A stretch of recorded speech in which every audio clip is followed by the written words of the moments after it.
కూడా ఉన్నారు. ముందుగా యాంటీ పేపర్ లీక్ బిల్లు 2026 నిజంగా పేపర్ లీకేజీలను పూర్తిగా అరికట్టగలదా లేదంటే ఓన్లీ చట్టం వరకే పరిమితమా? మసన్ రావు గారి మీరు చెప్పండి. గుడ్ ఈవినింగ్ అండి. జీ తెలుగు ప్రేక్షకులకు ప్యానల్లో ఉన్న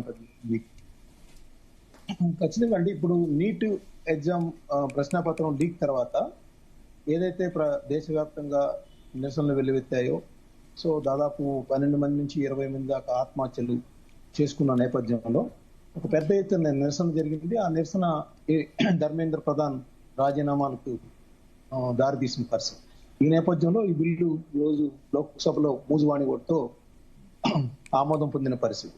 సో ఈ బిల్లులో ప్రధానంగా ఏంటంటే 15 రకాల చర్యల్ని చట్ట విరుద్ధ చర్యలుగా మెన్షన్ చేశారు. దీనికి ప్రశ్నాపత్రాలు, అదేవిధంగా ఆన్సర్ కి లీక్ చేయడం కావచ్చు, లేదంటే ఓఎంఆర్ షీట్లు ట్యాంపరింగ్ చేయడం కావచ్చు, లేకపోతే నకిలీ అడ్మిట్ కార్డులు ఎగ్జామినేషన్స్ కి సంబంధించి క్రియేట్ చేయడం కావచ్చు, ఫేక్ వెబ్సైట్లు, అదేవిధంగా ఎగ్జామినేషన్ సందర్భంగా కంప్యూటర్స్ ని హ్యాక్ చేయడం కావచ్చు, అదేవిధంగా ఒకళ్ళకి బదులుగా ఇంకొకళ్ళు ఎగ్జామ్ రాస్తే కావచ్చు. వీటితో పాటు ఏంటంటే మరిన్ని చర్యలు కూడా దీనికి ఈ బిల్లులో మెన్షన్ చేశారు. ఏంటంటే ఈ లీకేజీకి సంబంధించి ఏదన్నా వెలువడితే కనుక ప్రత్యేక టాస్క్ ఫోర్సు రంగంలోకి దిగుతుంది, వెంటనే దర్యాప్తు చేపడుతుంది. అదేవిధంగా ఏజెన్సీలు ఏదైనా పరీక్ష నిర్వహణకు సంబంధించి ఏదైనా ఏజెన్సీ కనుక తప్పు చేస్తే దాన్ని 8 ఏళ్ల పాటు బ్లాక్ లిస్టులు పెడతారు. సో వాళ్ళకి 5 కోట్ల రూపాయల జరిమానా కూడా విధించే పరిస్థితి కూడా ఉంది. సో అదేవిధంగా నిందితుల ఆస్తుల్ని కూడా జప్తు చేసే పరిస్థితి. అదే ప్రతి రాష్ట్రంలో కూడా ప్రత్యేక ఫాస్ట్ ట్రాక్ కోర్టులు, అది కూడా 60 రోజుల లోపల దర్యాప్తు తీర్పులు ఇవ్వాల్సిన పరిస్థితి కూడా ఉంది. ఛార్జ్ షీట్ దాఖలు చేసిన దగ్గర నుంచి కూడా 3 నెలల లోపు కోర్టు తీర్పు ఇవ్వాలనేది మెన్షన్ చేశారు. అదేవిధంగా జరిమానా విషయానికి కానీ లేదా జైలు శిక్ష విషయానికి కానీ వస్తే 5 నుంచి 10 ఏళ్ల వరకు జైలు శిక్ష, అదేవిధంగా జరిమానా 10 లక్షల నుంచి 50 లక్షల దాకా, కొన్ని సందర్భాల్లో 10 కోట్ల వరకు కూడా జరిమానా విధించేలాగా ఈ బిల్లులో అన్ని పొందుకొచ్చాయి. నిజానికి 2024లో ఈ బిల్లు కూడా గతంలో తేవడం జరిగింది. దాన్ని అమెండ్మెంట్ చేస్తూ ఈ రోజు యాంటీ పేపర్ లీక్ బిల్లును కూడా ప్రవేశపెట్టి ఆమోదం. మీరు ప్రస్తావించినట్టే బిల్లులోని అంశాలన్నీ కూడా చాలా మంచిగా కనిపిస్తున్నాయి. అంత బాగానే ఉంటుంది. ఎన్ని బిల్లులు తీసుకొచ్చినా, ఏ వ్యవహారంలో బిల్లు తీసుకొచ్చినా వాటిని అమలు చేయడం దగ్గరే కదా అసలు ప్రాబ్లం వస్తుంది. అమలు సరిగ్గా జరుగుతుందా? గతంలో మనం ఢిల్లీలో నిర్భయ వ్యవహారంలో జరిగినటువంటి స్టూడెంట్ మూవ్మెంట్ చూసాం, ఏ రకంగా వచ్చింది అనేది. నిర్భయ చట్టాన్ని తీసుకొచ్చారు, ఆ తర్వాత జరుగుతున్నటువంటి పరిణామాలు చూస్తున్నాం. అంటే ఒక ఎగ్జాంపుల్ గా చెప్తున్నాను, అమలు అనేది కొంత కఠినంగా కనిపిస్తుంది కదా, ఏం చెప్తారు? ఖచ్చితంగా శివ గారు, ఏంటంటే మనకి ఇప్పుడున్న చట్టాలు సరిపోతాయి. ఇప్పుడు కొత్తగా ఇంత పెద్ద ఎత్తున కాంగ్రెస్ జనతా పార్టీ కానీ, జన్జీ యువత కానీ ఆందోళన దేశవ్యాప్తంగా చేపట్టింది కాబట్టి దాన్ని ఏదో విధంగా కంట్రోల్ చేయాలంటే ఇప్పుడు మేము ఇలాంటివి చేస్తున్నాం, ఇలాంటి అమెండ్మెంట్ తెస్తున్నాం, దానివల్ల ఇంకా మరింత కఠినమైన చర్యలు తీసుకుంటాం అనేది అధికార పక్షంలో ఉన్న వాళ్ళు చేస్తా ఉంటారు. దానిలో భాగంగానే జరిగింది అనేది కూడా ఒక విమర్శలు కూడా ఉన్నాయి.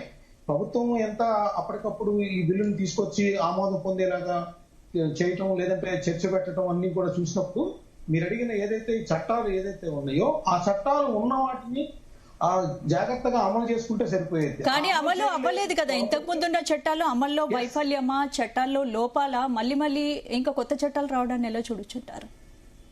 చట్టంలో లోపాలు కాదండి, యాక్చువల్ గా అమలులో ఏదైతే అమలు చేయాలో ఆ అమలులో లోపాల వల్లే యువతలో కావచ్చు, ఎవరైతే మనకి స్టేక్ హోల్డర్స్ ఉన్నారో వాళ్ళందరిలో కూడా అసంతృప్తి ఎందుకు పెళ్లిపికింది. వాళ్ళు ఈ రోజు ఢిల్లీ వీధుల్లోకి వచ్చి మమ్మల్ని కొట్టండి, చంపండి, కానీ మాకు న్యాయం కావాలని ఎందుకు అడిగారు? సో ఈ మన చట్టాలు ఏవైతే ఉన్నాయో అవన్నీ కూడా అమలు చేయడంలో వైఫల్యం చెందాయి కాబట్టి, ఎందుకంటే 2025లో కూడా ఇలాంటి నీటికి సంబంధించిన లీకేజ్ జరిగాయి. అంతకుముందు చాలా ఎగ్జామ్స్ సంబంధించి ప్రతిపక్షాలు కూడా ప్రస్తావించింది కదా, 152 ప్రశ్నాపత్రాలకు సంబంధించి గత కొన్ని సంవత్సరాలుగా లీకేజీలు ఉన్న పరిస్థితి. మరి వాటిలో ఎందుకు మీరు ఉన్న చట్టాలను వినియోగించలేకపోయారు? ఆ నిందితుల్ని జైలులోకి ఎందుకు పంపలేకపోయారు? ఆ నిందితుల ఆస్తుల్ని ఎందుకు జప్తు చేయలేకపోయారు? సో ఇవన్నీ కూడా ఇప్పుడు చర్చనీయాంశం అయ్యాయి. ఇప్పుడేదో జన్జీ ఉద్యమం జరిగింది, పెద్ద ఎత్తున ప్రభుత్వం మీద వ్యతిరేకత వ్యక్తమవుతుంది కాబట్టి దాన్ని కంట్రోల్ చేయాలంటే దీన్ని అడావుడిగా తీసుకొచ్చారా అనేది కూడా నడుస్తూ ఉంది. అదొకటి. రెండోది ఏంటి, ఈ రోజు రాహుల్ గాంధీ గారు ఈడియట్స్ అనే వ్యాఖ్యలు, ఆ విషయం అయితే నేను ఒక స్టూడెంట్ ని మాట్లాడితే ఆ స్టూడెంట్ చెప్పిన మాటల్ని ఆయన కోట్ చేస్తూ ఈడియట్స్ అనేది అన్నారు. అంటే ఎవరైతే స్టూడెంట్స్ సత్యం పలుకుతారు లేకపోతే నేర్చుకుంటానికి ప్రయత్నిస్తూ ఉంటారు, సో అలాంటి వాళ్ళు స్టూడెంట్స్ గా ఉంటారు, అలాంటి వాళ్ళని వ్యతిరేకించే వాళ్ళందరూ కూడా ఈడియట్స్ అనేది అన్నారు. ఇప్పుడు బీజేపీ సభ్యులు ఏంటి, ఇప్పుడు మమ్మల్ని అందరినీ కూడా ఈడియట్స్ అంటావా అని చెప్పి క్షమాపణ చెప్పాలి అనేది కూడా ఈ రోజు రగడకి కూడా కారణం. టోటల్ గా చూస్తే ఏంటంటే ఖచ్చితంగా ఇక్కడ ప్రభుత్వంలో కొంత వైఫల్యం కనిపిస్తా ఉంది. ఎందుకంటే వాళ్ళని ఒక విద్యార్థులుగా కాకుండా సంఘ విద్రోహ శక్తులుగానే ట్రీట్ చేసే విధంగా, ఎందుకంటే విద్యార్థులు అనేవాళ్ళు వాళ్ళు న్యాయం కోసం అడుగుతారు కాబట్టి వాళ్ళు ఇప్పుడు జమ్మూ కాశ్మీర్ లోనో ప్రభుత్వానికి వ్యతిరేకంగానో వేరే విధంగా సంఘ విద్రోహ చర్యలకు పాల్పడే వాళ్ళు ఆందోళన చేయటం వేరు, విద్యార్థులు చేయటం వేరు. విద్యార్థులు వాళ్ళ న్యాయమైన కోరికలు, వాళ్ళకి జరిగిన అన్యాయాన్ని నిలదీస్తున్నారు. వాళ్ళ మీద ఏదైతే పెల్లెట్ల ప్రయోగం కానీ ఒప్పుకున్నారు కదా, ఈ రోజు డీసీపీ ఒప్పుకున్నారు పెల్లెట్స్ ఎందుకు ప్రయోగించాల్సి వచ్చిందని. అయితే అమిత్ షా గారు ఈ విషయం తెలియదనే దాని మీద కూడా రాహుల్ గాంధీ గారు మాట్లాడారు కాబట్టి దాని నుంచి జరుగుతుంది. కానీ నేనైతే ఏదైతే విద్యార్థుల మీద అమానుషంగా లాఠీ చార్జ్, ఒక సెకండ్ కంప్లీట్ చేస్తాను, లాఠీ చార్జ్ విషయం కావచ్చు, లేదంటే ఆ మేకులు కొట్టిన కర్రలతో కొట్టడం అనేది కావచ్చు, అవన్నీ కూడా ఖండించదగినవి. కాబట్టి ఈ రోజు ఈ విధమైన పార్లమెంట్ రగడ కారణంగా నేను చెప్తాను. Right okay.